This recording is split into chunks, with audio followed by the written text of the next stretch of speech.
آپ کی خدمت میں قرآن مجید کی 24ویں سورت اس ترتیب توقیفی کے مطابق سورہ نور کی آیت نمبر 55، 56 اور 57 یہ 3 آیات تلاوت کی گئی۔ سورہ نور، نور کے معنی روشنی، اللہ نور السماوات والارض، اللہ آسمان و زمین کا نور ہے، ہر چیز اسی نور کی وجہ سے ہے، ہدایت کا نور اسی کے پاس ہے، آنکھوں کی بینائی نور بصارت، دل کی بینائی نور بصیرت، نور ایمان بھی اسی کے پاس ہے۔ جس چیز کو وہ ہدایت ڈکلیئر کر دے وہ ہدایت ہے، اور جس چیز کو وہ گمراہی قرار دے دے تو وہ قیامت تک ہمیشہ گمراہی ہی رہے گی۔ صحیح اور غلط کو قرار دینے کی اتھارٹی اور طاقت صرف اللہ رب العزت کے پاس ہے، اور اللہ رب العزت نے اپنے نبیوں کے ذریعے اور سب سے بڑھ کر امام الانبیاء سب کہہ دیجیے صلی اللہ علیہ وآلہ وسلم کے ذریعے سے پوری دنیا کے سامنے حلال بھی واضح فرما دیا، حرام بھی واضح فرما دیا۔ الحلال بین والحرام بین، حلال حرام واضح ہے، ایمان کفر واضح ہے،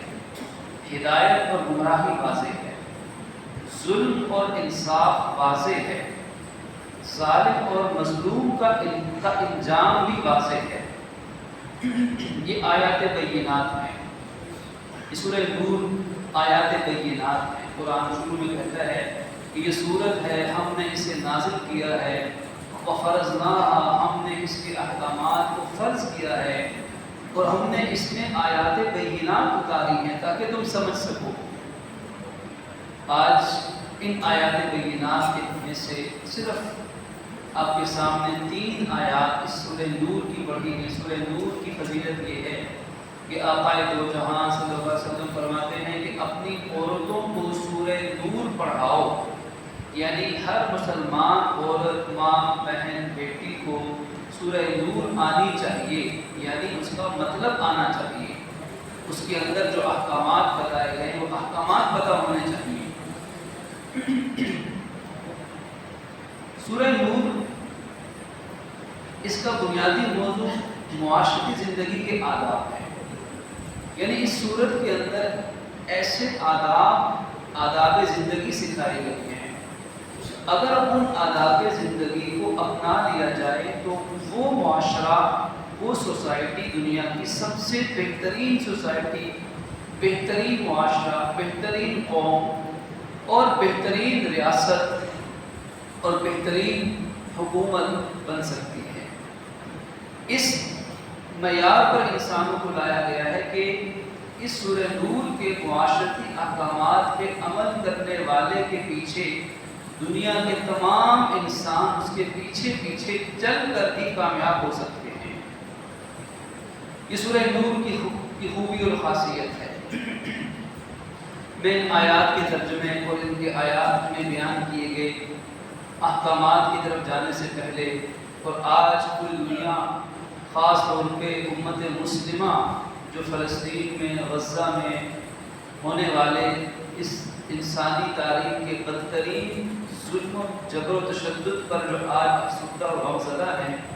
اس حوالے سے ان آیات بینات سے روشنی لینے سے پہلے میں ایک چھوٹی سی بات عرض کرنا چاہتا ہوں کہ جو میرے لیے، آپ کے لیے، ہر مسلمان کے لیے ہے کہ آج میں اور آپ مسلمان ہیں، اور الحمدللہ کم از کم اتنے مسلمان تو ہیں کہ مسجد میں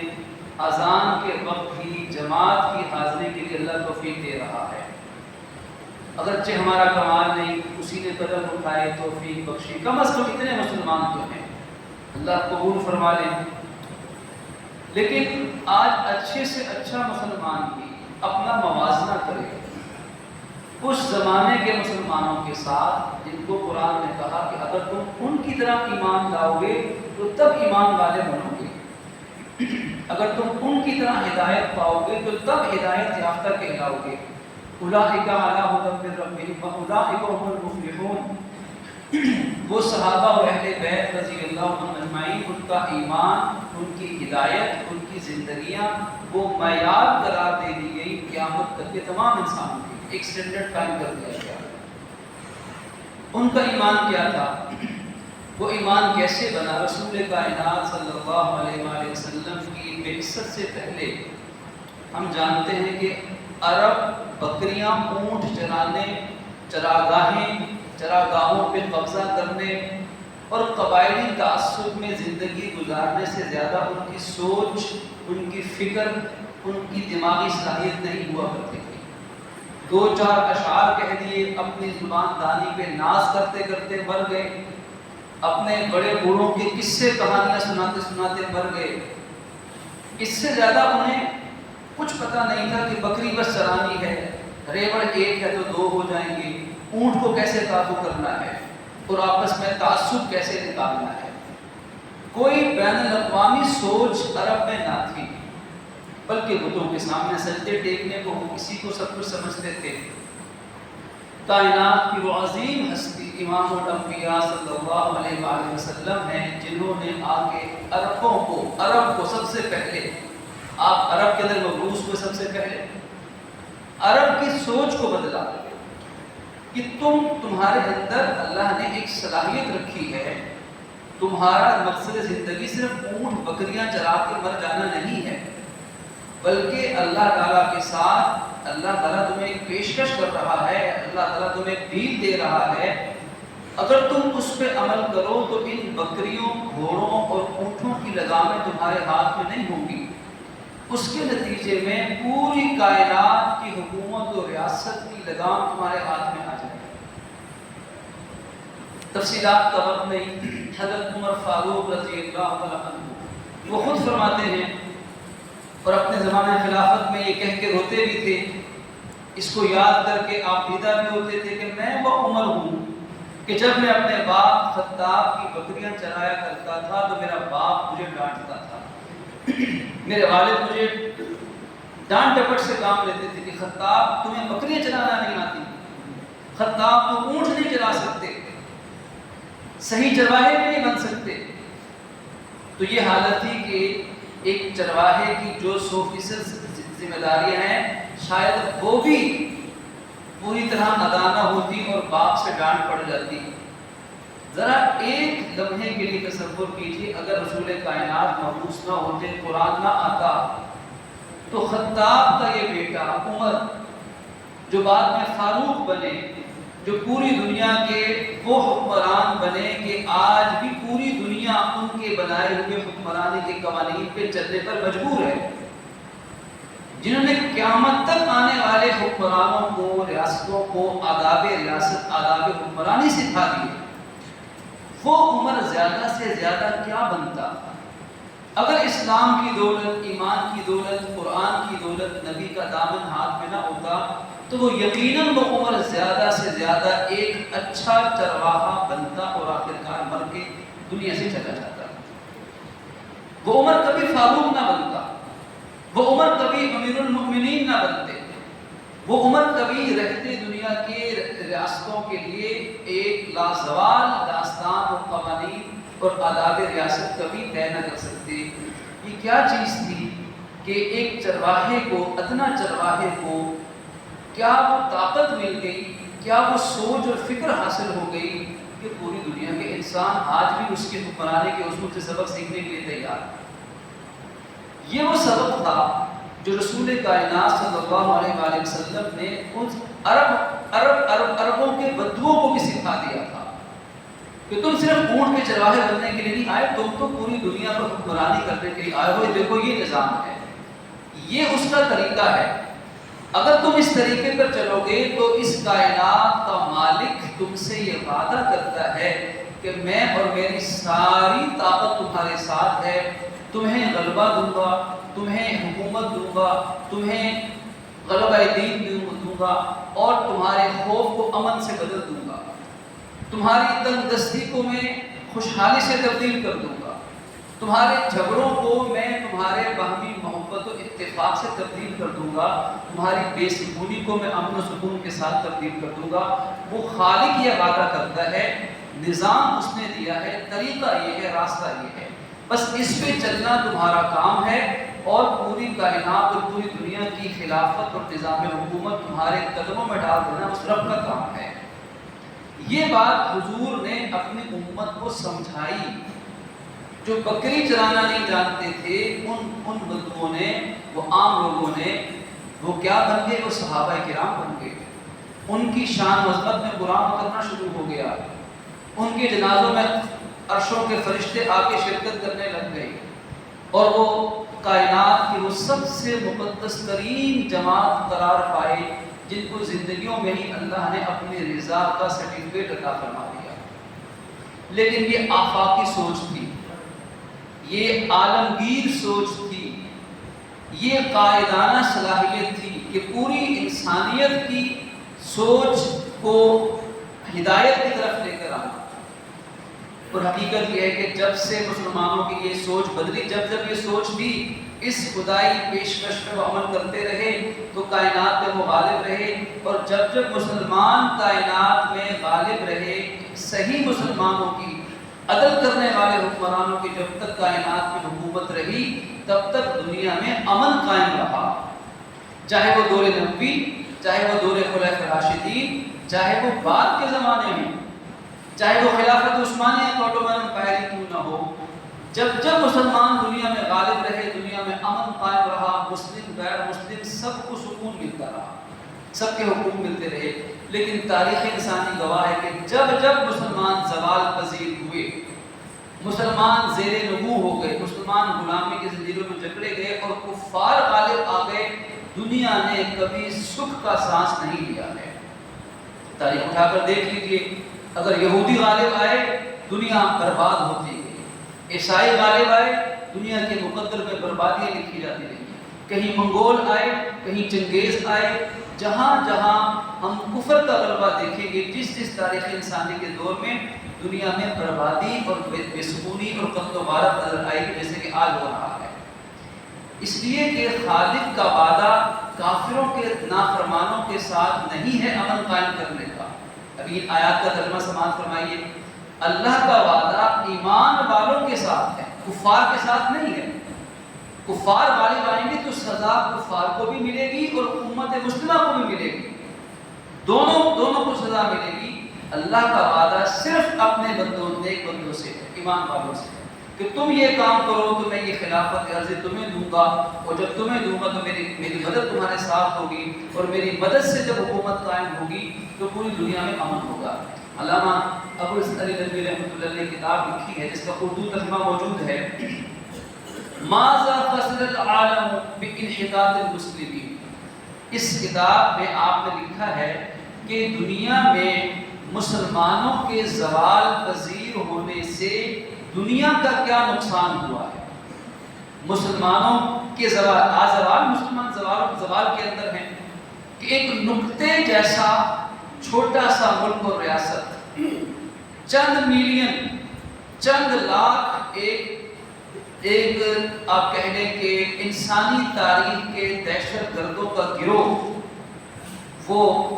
1.5 ارب مسلمانوں کی عزت نفس کو اپنے پاؤں تلے دن دہاڑے کچل رہا ہے،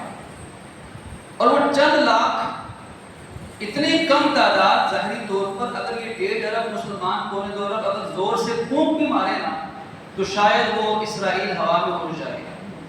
اگر مادی تعداد دیکھی جائے۔ اگر 55 کے لگ بھگ اسلامی ملکوں کی فوجیں، ان کی انفرادی طاقت، ان کی مال و دولت، ان کے دنیا کے اسباب اگر آپ دیکھیں تو چھوٹا سا ایک اسرائیل اس کے مقابلے میں کیا چیز ہے۔ مسلمان تو وہ ہوتا تھا کہ چھوٹی جماعت، چھوٹی فئت قلیلہ، چھوٹی جماعت غالب آتی تھی بڑی جماعتوں کے اوپر۔ اب مسلمان بڑی تعداد میں ہیں لیکن مغلوب ہیں، اس لیے کہ اللہ کے اس وعدے سے محروم ہیں جو خدائی وعدہ تھا جن اعمال پر۔ آج وہ وعدہ نہیں ہے، وہ وعدہ اللہ ہمارے حق میں نہیں پورا ہوا۔ وہ وعدہ کیسے پورا ہوگا؟ کم از کم میں نے شروع میں بات عرض کی کہ رسول کائنات نے جو مسلمان کو، اپنی امت کو سوچ دی تھی، وہ سوچ یہ تھی کہ وہ عالمگیر ذہنیت کا مالک ہو، اس نے پوری دنیا کو لیڈ کرنا ہے، پوری دنیا کی سربراہی، سرپرستی اس کے ذمے، اس کے کندھوں پر ہے۔ اگر یہ اس کو سنبھالے گا تو دنیا ٹھیک چلے گی، ورنہ دنیا تباہی کا شکار ہوگی۔ اب ان قرآنی آیات کا مطالعہ، جن کی کچھ تھوڑی سی تمہیدی بات عرض کی ہے، ان کے ساتھ ساتھ وضاحت بھی سمجھتے جائیے۔ آیت نمبر 55 سورہ نور ہے، سپارہ نمبر 18 ہے۔ فرماتے ہیں اللہ عز و جل وعد اللہ الذین آمنوا منکم وعملوا الصالحات، اللہ نے وعدہ کیا ہے ایمان والوں سے، تم میں سے جو ایمان والے ہیں۔ سارے انسانوں سے وعدہ نہیں ہے، تمام کسی غیر مسلم سے وعدہ نہیں ہے، اور سارے مسلمانوں سے بھی وعدہ نہیں ہے۔ 1.5 ارب 2 ارب سے وعدہ نہیں ہے اللہ کا، صرف ان 1.5 ارب 2 ارب مسلمانوں میں سے اللہ کا صرف ان سے وعدہ ہوگا کہ جو صحیح ایمان والے، سچے ایمان والے ہوں گے، جو صحیح ایمان کو سمجھتے ہوں گے۔ آج ایمان کا مطلب کیا ہے، ایمان کی تشریح اور تفصیل کیا ہے، یہ بھی جاننے کی ضرورت ہے۔ اس کے مطابق اپنے ایمان کو تولنے کی ضرورت ہے کہ ہمارا ایمان اس ایمان کے صحیح سانچے کے مطابق ہے۔ وعملوا الصالحات، ایمان کے ساتھ ساتھ وہ نیک عمل میں لگے رہیں گے، نیک اعمال کرتے رہیں گے۔ تو ایسے ایمان اور عمل والے، ایمان اور عمل صالح والے مومنوں سے اللہ کا وعدہ ہے لَيَسْتَخْلِفَنَّهُمْ فِي الْأَرْضِ، اللہ ان کو ضرور زمین میں خلافت عطا فرمائے گا۔ خلافت سے مراد ریاست و حکومت ہے، خلافت سے مراد غلبہ ہے، خلافت سے مراد دنیا کی باغ دور مسلمانوں کے ہاتھ میں آتی ہے۔ اور اللہ نے یہ وعدہ پورا کر دیا، یہ وعدہ پورا ہوا۔ جناب نبی مکرم صفحہ نبی صلی اللہ علیہ وآلہ وسلم کی حیات طیبہ، دین غالب آ چکا تھا۔ لِيُظْهِرَهُ عَلَى الدِّينِ كُلِّهِ، اللہ نے اس دین کو تمام دنیا کے دینوں پہ غالب کر دیا تھا، اور پوری دنیا میں پیغام پہنچ چکا تھا، اسلام کی تھاک بیٹھ چکی تھی، اور کیسر و کسریٰ کی دیواریں ہل چکی تھی۔ یہی وجہ تھی کہ دنیا سے پردہ فرمانے کے چند سالوں کے بعد دور فاروقی کے اندر یہ دنیا کی ساری سپر پاور طاقتیں اسلام کے قدموں میں گر گئی۔ یہی بیت المقدس تھا، یہی فلسطین تھا، یہی یہودی اور بنی اسرائیلی تھے، بغیر لڑے شکست قبول کر کے اس کی چابیاں اور اس کی بات دور حضرت عمر فاروق کے حوالے کر رہے تھے، نظریں جھکا کر۔ اور آج کا پس منظر کیا، اس وقت کا پس منظر کیا تھا کہ سوچیں ذرا، چشمے تصور سے دیکھیں کہ ساری یہودیت کی کریم موجود ہے، اور وہ نظریں جھکی ہوئی ہیں، اور بڑے بڑے جبے اور دستار والے ہیں، لیکن عمر فاروق کپڑوں پہ پیبند لگے ہوئے ہیں، اور اپنے غلام کو سواری پہ بٹھایا ہوا ہے، اور پوری دنیا کا حکمران، واحد بہت طاقتور حکمران، نبی کا خلیفہ اور نبی کا نائب، وہ اپنے غلام کو سواری پر بٹھا کر ہاتھ پہ لگام پکڑ کے فلسطین کے قریب، بیت المقدس کے قریب پہنچتے ہیں، اور ان یہودیوں کی نظریں جھکی ہوئی ہیں کہ یہ تو وہی خلیفہ ہے، ان میں تو وہی ساری نشانیاں ہیں کہ جو نشانیاں ہم نے اپنی کتابوں میں پڑھی تھی کہ سچے نبی کا سچا خلیفہ آئے گا، اور وہ آ کر اس کو فتح کرے گا، اور پھر امن اور عدل کا نظام قائم کرے گا، اور سب کا فائدہ ہوگا۔ چابیاں تھما دی۔ تو اللہ نے یہ وعدہ پورا کر دیا کہ اللہ تمہیں زمین میں خلافت دے گا۔ یہ وعدہ پورا ہوا دور نبوی میں، یہ وعدہ پورا ہوا خلفائے راشدین کے زمانوں میں، اور یہ وعدہ پھر آگے چل کے بھی پورا ہوتا رہا۔ حضرت عمر بن عبدالعزیز رحمہ اللہ کا زمانہ خلافت آیا، تب بھی یہ وعدہ پورا ہوا، اور حتیٰ کہ دور عثمانی کا بھی جو ابتدائی خاص طور پہ جو جتنا زمانہ تھا، اس زمانے میں بھی اللہ نے یہ وعدہ پورا فرمایا کہ پوری دنیا کے براعظموں پر سب سے بڑی حکومت اسلام کی اور عدل کا پرچم لہراتا تھا، جس پرچم تلے غیر مسلم بھی سکھ کا سانس لیتا تھا کہ یہ عدل کا پرچم ہے۔ چاہے اسلام میں مانتا نہیں ہوں، لیکن نظام انہی کے پاس ہے، نظام حکومت و ریاست، نظام سیاست، نظام معیشت، نظام معاشرت، نظام عدل و انصاف، سب اسلام کے پاس ہے۔ اگر ہمیں پناہ ملے گی تو انہی کے تحت ملے گی، ہمارے حکمران ہمیں پناہ نہیں دے سکتے۔ تو یہ اللہ نے وعدہ پورا فرمایا۔ فرماتے ہیں کہ اللہ ان کے حق میں ضرور یہ وعدہ پورا کرے گا کہ ان کو اللہ زمین میں خلافت دے گا، جیسے اللہ نے خلافت دی ان سے پہلے والوں کو۔ کما استخلف الذین من قبلہ، جو پچھلی قومیں آئیں، پچھلے نبی آئے، ان کی امتوں میں بھی جن امتوں نے ایمان اور نیک عمل کا وعدہ اللہ سے پورا کیا، اللہ نے ان کو بھی حکومت و ریاست عطا فرمائی۔ اور دوسرا وعدہ وَلَا يُمَكِّنَنَّ لَهُمْ دِينَهُمُ الَّذِي ارْتَضَىٰ لَهُمْ، ہم ان کے دین کو ان کے لیے غالب کر دیں گے جو اللہ نے ان کے لیے پسند کیا ہے۔ اللہ نے ہمارے لیے دین اسلام پسند کیا، وَرَضِيتُ لَكُمُ الْإِسْلَامَ دِينًا، سورہ مائدہ آیت نمبر 3 میں اعلان کر دیا گیا۔ اب معاذ اللہ آج کے مسلمان کو یہ دین اسلام پسند آئے یا نہ آئے اس سے کوئی فرق نہیں پڑتا، اللہ نے تو ہم سب کے لیے اسلام کو پسند کیا۔ تو دوسرا وعدہ اللہ تمہارے دین کو غالب کر دے گا۔ تیسرا وعدہ وَلَا يُبَدِّلَنَّهُمْ مِن بَعْدِ خَوْفِهِمْ أَمْنًا، اللہ تمہارے خوف کو امن سے تبدیل کر دے گا۔ یہ خوف کیا ہے؟ ایک ٹیرر ہے، ایک خوف ہے، معیشت کا خوف ہے، مہنگائی کا خوف ہے، دہشت گردی کا خوف ہے، باہمی جھگڑوں کا خوف ہے، نامعلوم اگلے لمحے میں کیا ہو جائے، نامعلوم اگلے لمحے میں ہم کہاں موجود، کہاں کھڑے ہو، کہاں بیٹھے ہو۔ ایک خوف مسلط ہے آج امت مسلمہ کے اوپر، آپس کا بھی خوف ہے اور غیروں کا بھی خوف ہے، ہر طرف سے خوف کے اندر گھری ہوئی قوم اور امت ہے۔ یہ اللہ نے وعدہ کیا تھا کہ میں تمہارا خوف دور کروں گا، لیکن اس خوف کو دور کرنے کی شرائط تھی اللہ کی۔ وہ شرط ایمان کامل تھی، وہ شرط عمل بہیم تھی، عمل مستقل نیک عمل کی پابندی تھی۔ اور فرمایا کہ جب اللہ یہ وعدے پورے کر دے گا تو ان وعدوں کو پورا کرنے کے بعد بھی ان کا فرض ہوگا کہ اللہ کی اطاعت کرتے رہیں۔ ہمارے بڑوں نے اللہ سے یہ وعدے کیے تھے، پاکستان کا مطلب کیا، لا الہ الا اللہ، اللہ نے پہلا وعدہ پورا کر دیا تھا کہ ہم تمہیں زمین میں حکومت دیں گے، اللہ نے حکومت دے دی تھی، 76 سال سے زائد ہو گئے، حکومت مل گئی تھی۔ اب اگلے دو وعدے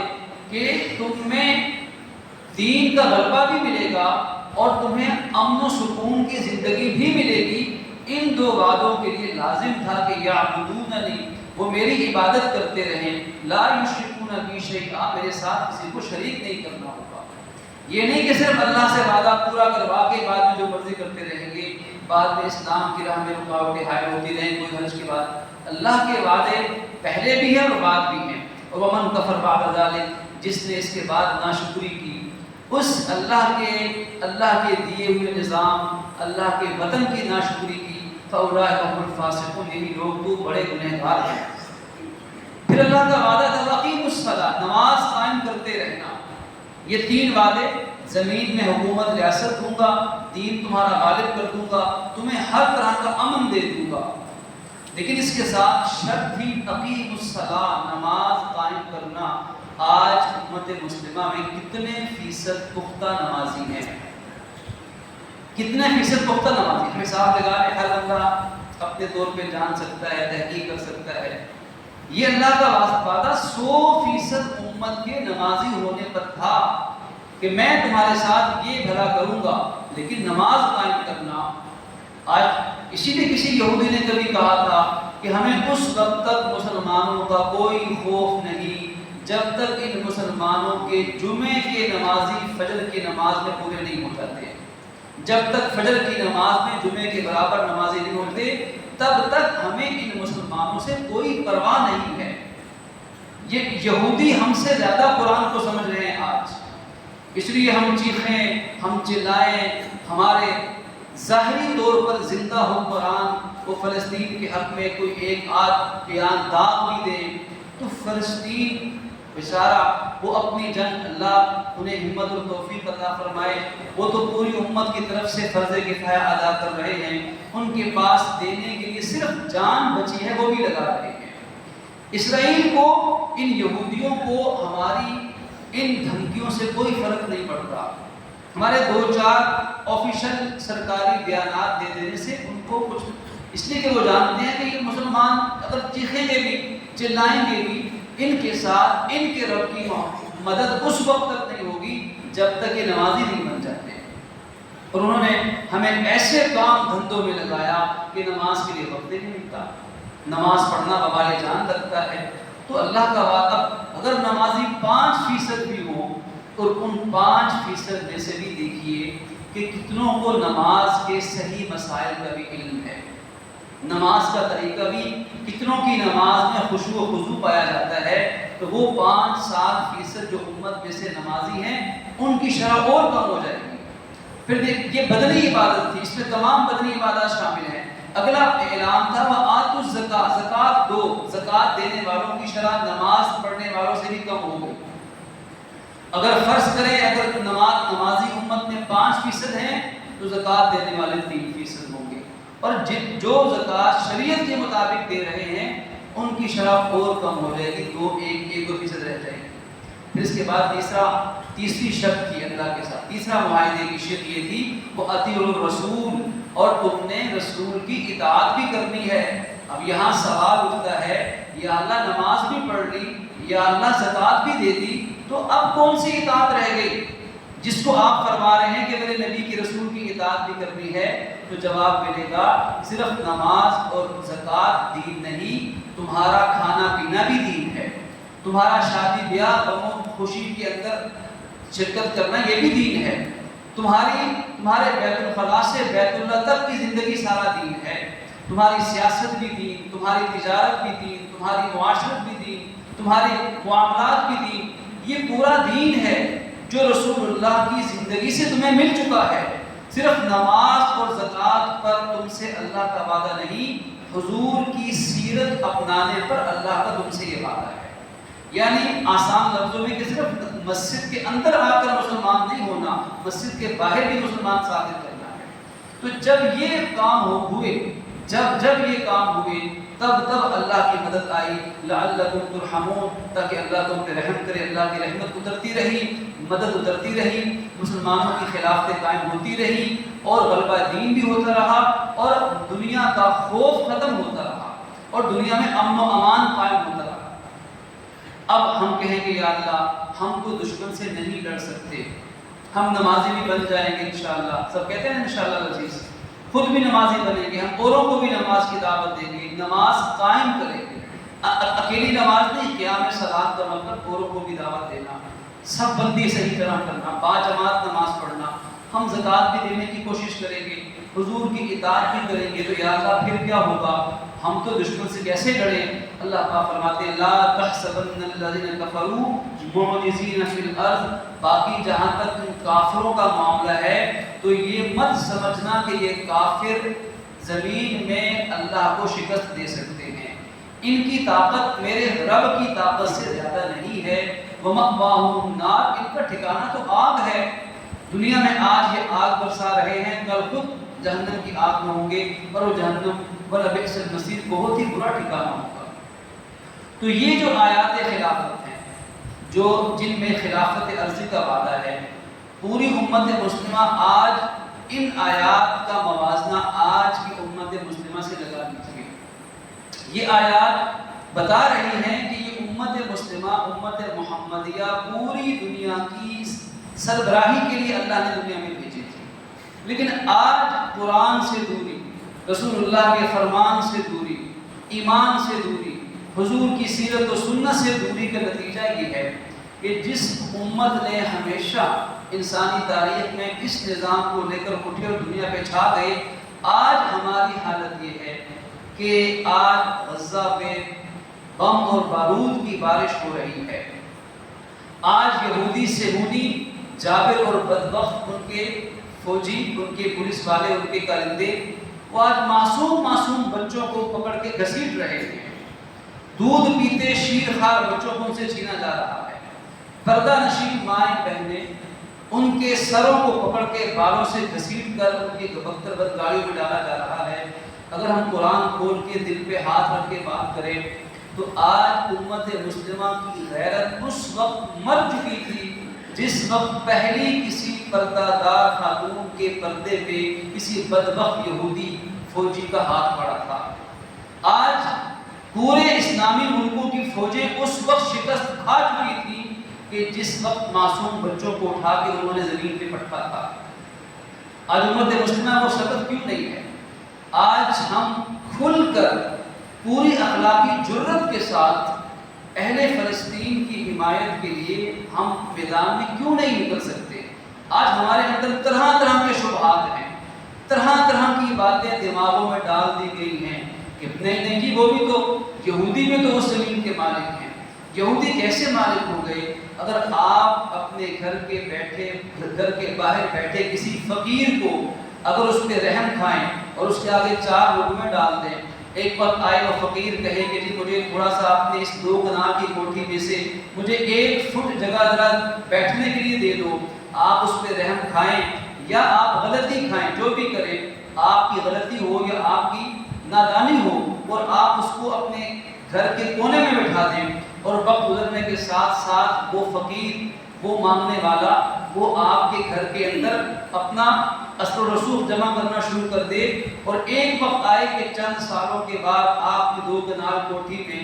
آپ کو رہنے کے لیے چھوٹی سا ایک سٹور آپ کے لیے رہ جائے اور پورے گھر پہ آپ کے قبضہ ہو جائے، کیا کوئی دنیا کا عقل مند انسان اس لوجک کو قبول کر لے گا کہ جی ٹھیک ہے اب تو قبضہ اس کا ہو گیا؟ نہیں، عقل مند انسان تو کہے گا کہ یہ ظلم ہے۔ اصل فلسطینی جن پہ آج بم برسائے جا رہے ہیں، اگر ہم انسانی تاریخ پڑھیں، یہ وہ عرب ہیں جو نبیوں کی اولادیں ہیں، اور یہ جو ملک شام ہے، جو فلسطین ہے، جو غزہ کی پٹی ہے، یہ نسلاً بعد نسل ہزاروں سالوں سے یہ نبیوں کی اولادیں چلی آ رہی ہیں، اور جو صہیونی زائنسٹ جیوس یہودی جو ان پہ ظلم کر رہے ہیں، یہ اصل میں ان یہودیوں کی اولادیں ہیں جن یہودیوں نے 70 نبیوں کو ایک دن میں قتل کیا تھا۔ یہ ان کی اولادیں ہیں جنہوں نے جب فلسطین پہ قبضہ کیا تو ایک دن میں 70,000 سے زیادہ مسلمانوں کو قتل کیا گیا تھا۔ اور آج ہم کہہ سکتے ہیں کہ یہودیوں بنی اسرائیلیوں کی اولادیں وہ نبیوں کی اولادوں کو قتل کر رہی ہیں، لیکن آج کا مسلمان تماشا دیکھ رہا ہے۔ تو دعا فرمائیں کہ اللہ رب العزت ہمیں امت مسلمہ کو دینی غیرت عطا فرمائے،